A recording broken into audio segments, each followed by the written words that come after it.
This is War Room Moments, the show that takes you around the world to share interviews with some of the most successful and most relevant people on the planet, hear their stories, and get the most important business lessons they have learned on their road to success, and get exclusive advice on how to implement their success into your life and business. War Room Moments is brought to you by the Strategic Advisor Board. Here's your host, Jason Miller.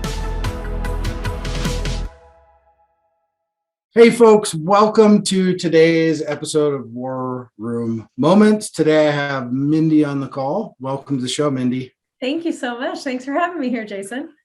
Awesome. Well, hey, I will screw up an introduction for you. So what I would like you to do is introduce yourself and tell the audience what your superpower is. Absolutely. Thank you. My name is Mindi Huebner. I am an intuitive mindset mastery coach. My superpower is twofold. I bring the unconscious conscious, which means I listen to you, reveal, and then help you release the limiting beliefs that keep you from having an extraordinary life and a soul-aligned business. Nice. You know what my dad used to call it? What? Free your mind and your ass will follow. I think that's a song. It probably is. He used to tell me that when years back when I first joined the military, and I'd call home whining about how hard things were, and he'd be like, boy, just free your mind, your ass will follow. Well, it's pretty profound. Pretty profound. For sure. Well, hey, thanks for that little intro. And, you know, the whole mindset topic has always been fascinating to me. Because, I mean, I know and this just isn't about business either, right? This is just life, period, right? Is mindset oriented. And I've always been that mechanical guy. If you ask anybody that's ever worked with me, they always say, you know, God, you're just so mechanical, right? And that's kind of me. And you know, I mean, I know mindset's important. I'm not taking away from it, but I don't think people really understand it fully, right? Okay. Yeah, no, that's fair. Yep. You know, what people don't understand the effect it really has. And hell, I probably don't either. So if you could share some, you know, of your perspective around mindset, not just around business, but life and all the things. For sure. That'd be fantastic. So let's talk about your brain for just a second. Your brain deletes, distorts, and generalizes based on your beliefs. So if you believe that being in the military is really hard, your brain is going to delete, distort, and generalize based on that filter that you've given it. That you know how when you set filters on a program and it's like, oh, filter through this, it will filter that through. This is how powerful you are. You think this thought over and over again. What I run into in my line of business and just in life in general is people are very overwhelmed. So they think continually, I'm overwhelmed, I'm overwhelmed, I'm overwhelmed. It then becomes a belief. It becomes what they say after I am. Side note, what we say after I am are some of the most powerful words in the universe. So we think this thought habitually, it becomes an I am, a belief. You're then so amazingly powerful. You create habits to prove it to yourself. All of us work this way. And so we are always winning the game we are playing. Are you playing a game you want to be winning? What are you saying? What are you thinking habitually? Your brain can't take in the 70 to 80,000 bits of information. That number varies depending on the expert. It takes 5 to 7. That's what it can handle. So you have a filter, a RAS, and it filters things through it, and it needs something to base it on. So it bases it on your beliefs. That being said, you can't out-hustle your beliefs. So this is where mindset comes in. You can grind and struggle, and I know this from personal experience, you can grind and struggle and get somewhere. That's not sustainable. So how do you get to come from a different frame of reference, shift something, see something in a different light so that you can find the joy and ease in it or you can delegate it out even, it's that we want to start stepping into that ease that gets to come when we are in alignment with our beliefs. So mindset is also we're not talking about toxic positivity. We're not just talking about positive and negative. Like, that's not the work that I do. It is much deeper than that, than just looking at things, but everything's going to be fine. Everything's going to be fine. Well, like emotions make us human, right? And those also, we get to process those. So there's fixed mindset and there's growth mindset. And we want to, if we want to have an extraordinary life, we want to shift into a growth mindset, a place of believing that we are limitless, as opposed to when we have a fixed mindset, we will fight for our limitations. We will tell our stories over and over again. We believe them and we make them true. So this is a definition of mindset and how it gets to work for you. There's that process, that thought, belief, habit process also gets to shift into becoming the human who. So identity is huge in your mindset. And I'm going to go out on a limb and say that you identify as a military man. So this is in your identity. So you're not going to wake up tomorrow morning and go, I wonder if I won't feel this same way about this anymore. Like, that's not in your identity. Another way for people to think about that is, I'm an ex-smoker. I stopped smoking 27 years ago. I don't wake up in the morning and think, I wonder if I'm going to smoke today, because it's not in my identity. Like, right. This is not a thought that I think. This is not a belief that I hold. It's not a habit that I have anymore. And that is because I worked on the mindset around that. I started shifting out of being a smoker into being a non-smoker, into not identifying with smoking anymore. Yeah. Well, it's interesting because, when you look at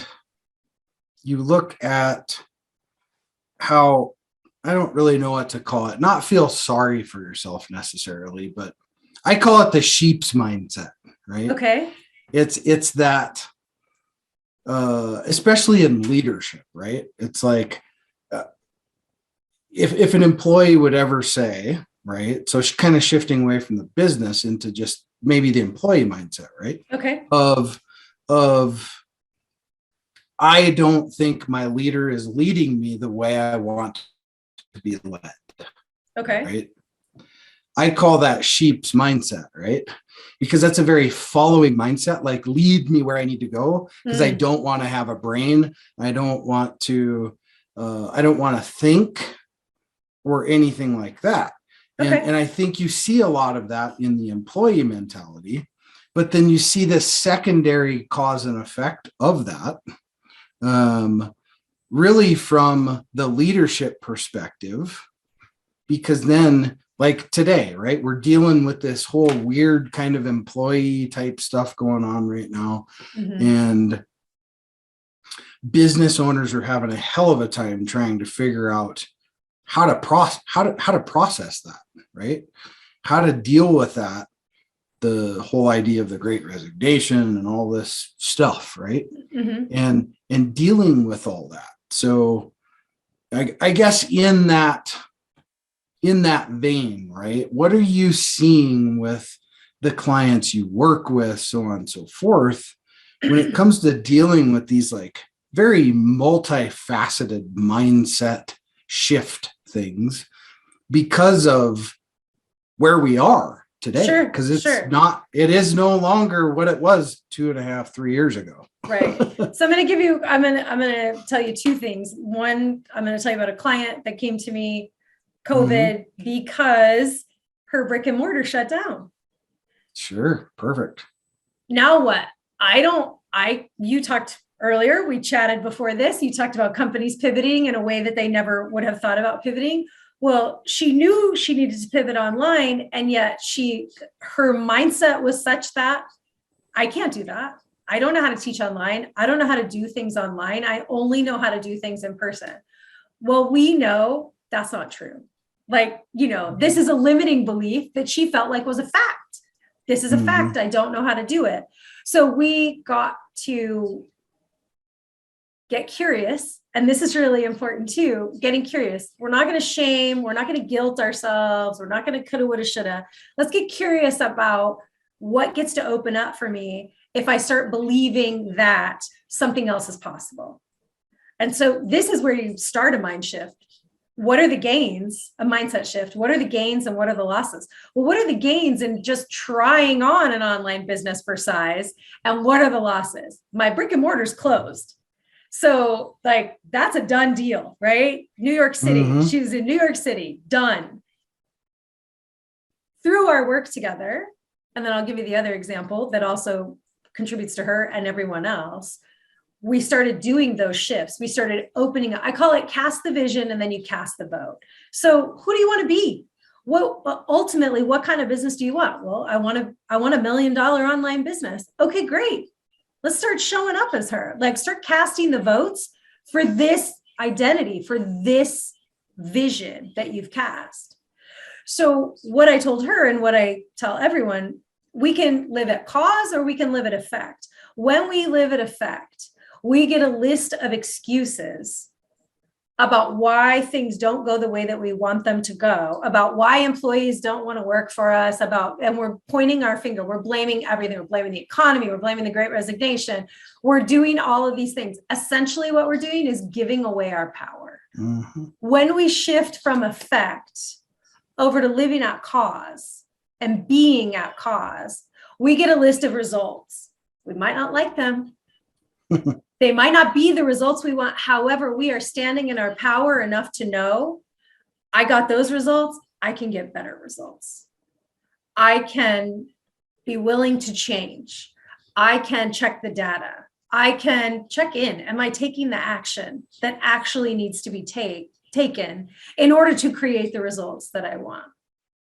And so when we switch from effect to cause, we start getting results. We start recognizing that the only thing that we can control ever is us. That's it. We cannot control one other thing. And when we decide that we are going to show up as our badass self all the time, that's it. It's a game changer. Then we start shifting that throughout every facet of our life, throughout facets of our business. I don't know if you've ever heard the quote, how we do one thing is how we do everything. I disagree. I will say to you, how we do one thing is how we get to do everything. So when we start to master being at cause in one area of our life, we can start mastering it in all the areas of our life and then have the life that we truly want.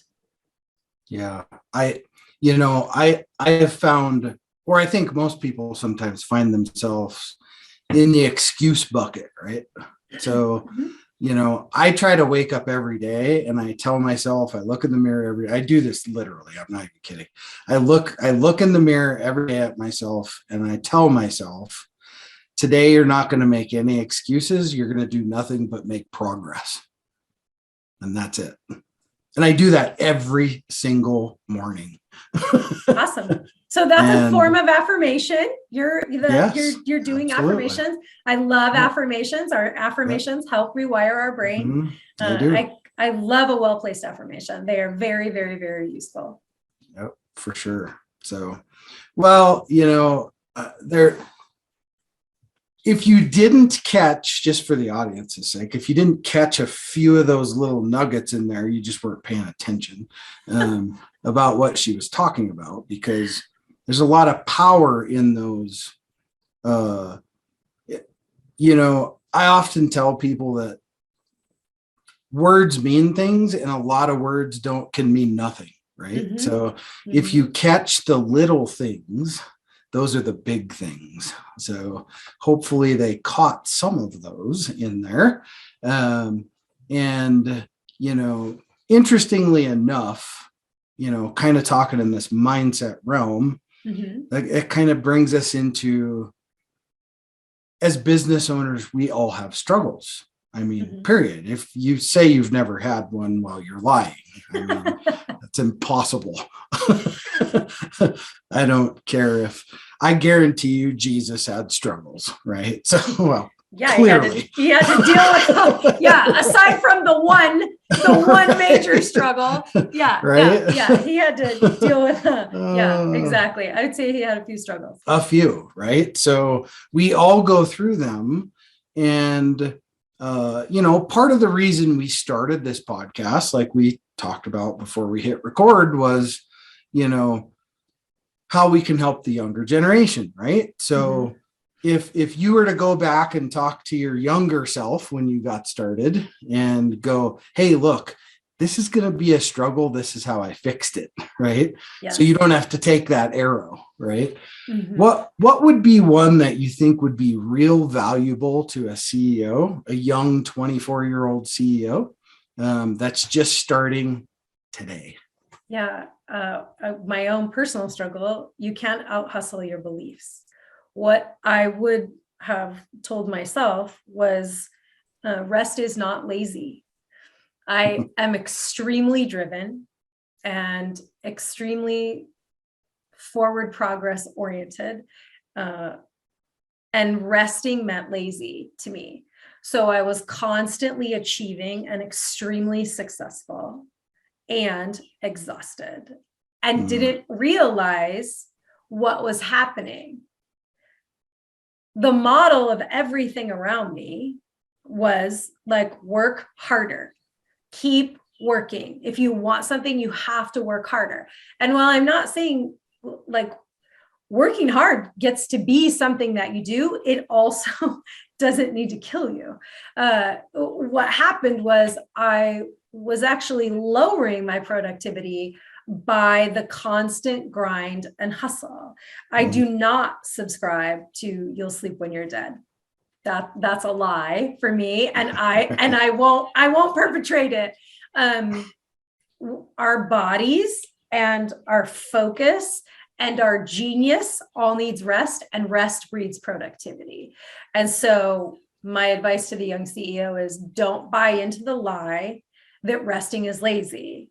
This is where you recharge to come up with your most spectacular, highest impact, highest grossing ideas is when you rest and you take that time to tune in and care for your whole self so that you can show up as your badass self in your business and make all that success happen. Yeah. When passion and purpose collide, you are your most powerful self. Exactly. And it's very difficult to be passionate and purposeful when you're exhausted, when you're running on caffeine, when you're not sleeping enough, when you're not moving your body intentionally, to keep it healthy, like all of those things. All top entrepreneurs, top successful people have a huge spirituality practice. They have these things where they tend to themselves first. Because what can we control? Us. And that's it. That's right. It's interesting because I read an article the other day, and a good majority of, even successful like startups, right? A lot of the CEOs, they fall into alcoholism. They fall into a lot of the really, really bad habits of I would say entrepreneurship, not even business ownership, right? Because they're just going so hard all the time, and they fall into these habits, and those you can run a very successful company, but not run a very successful life. Absolutely. So, yeah. And are you creating, this is always boggles my mind too, when we like create lives that we want to escape on the weekend, or like, oh my God, I need a vacation so bad because I hate my life so much. Like, I love vacation. Don't get me wrong. I don't need a vacation from my life. Right. Like, and I've created that on purpose. It took me a while to figure that out, that this doesn't have to be, that you don't have to work until you're 65 or 70 to retire, to die, right? Like you get to be living the life that you've dreamed of and have this business like right now. Just start showing up like that person, start casting those votes. It will start rolling out in front of you because you're always winning the game you're playing. Yeah, for sure. Definitely. Well, thanks for that. And there's a lot of value in that, that struggle and how to overcome it, no doubt. And kind of transitioning into closing things up here, I always like to end this with this question, and it's a bit thought-provoking, and it takes a little bit of energy in the brain, right, to think through it. But if you could pick someone that could have been here with us today, dead, alive, doesn't matter, that you had that burning question, what question would it be, and who would have you brought on the show? Oh my gosh, this question is the worst, Jason. No, I'm just teasing you.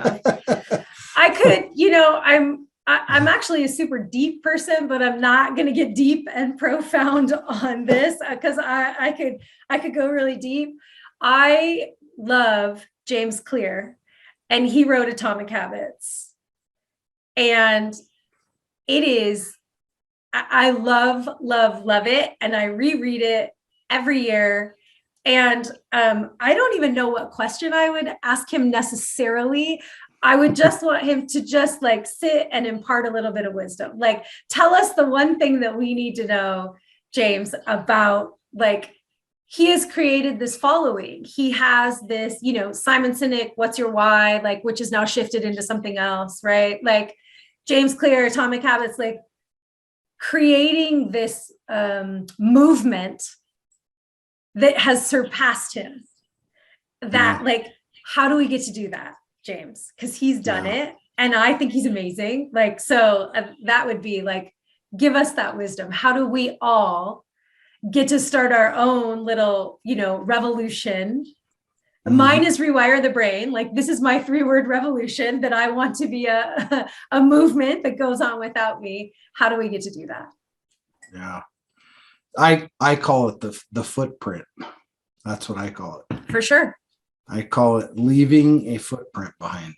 Some people would call it a legacy. I call it a footprint, right? It's where, when you finally do become worm dirt, or however you're going to go, or in the fiery hell of a forge, whatever you're going to do, right? Who's going to look back and go, yeah, that dude was all right. Or, yeah, she was all right. Right. So, because if we can do that much in our life, that is a freaking win, right? Yeah, I mean, absolutely. Big time. Absolutely. So, for sure. Well, hey, how do people get a hold of you to work with you, Mindy? Tell us how people can get a hold of you. You can find me on LinkedIn. You can also find me, just started out on TikTok. I swore I wouldn't, and yet there I am. I'm on Instagram as well. So if you find me on TikTok, give me a little grace. I'm just figuring out that platform. But LinkedIn too. I'm Mindi Huebner everywhere. It's easy to find me that way. If you just Google it, you'll find me in all the places. It's funny because we just started TikTok today too. And I said, never, ever, when hell has to open up and breathe, I'm never doing TikTok. Fire in my house, I'm not doing TikTok. But here we are. Never say never. I did two things in the last 10 days that I swore I would never do. I switched over from an Android to an iPhone, and I got on TikTok. Boy, you're just knocking them out. I'm a glutton for punishment. Jeez. Well, Mindy, thank you for being on the show. I really appreciate you taking the time out of your busy day. We're all busy, and that means something to me, and I hope the audience appreciates it. Thank you so much. Thank you again. All right. Hey, thank you for attending this episode of War Room Moments. My name is Jason Miller, your podcast host. Remember, dream it, believe it, achieve it. And it's Jason Miller signing off. Thanks for listening to War Room Moments with your host, Jason Miller. Please leave your feedback and visit strategicadvisorboard.com to get the latest and greatest business advisement on the planet. Follow us on social media for updates, and we'll see you on the next episode.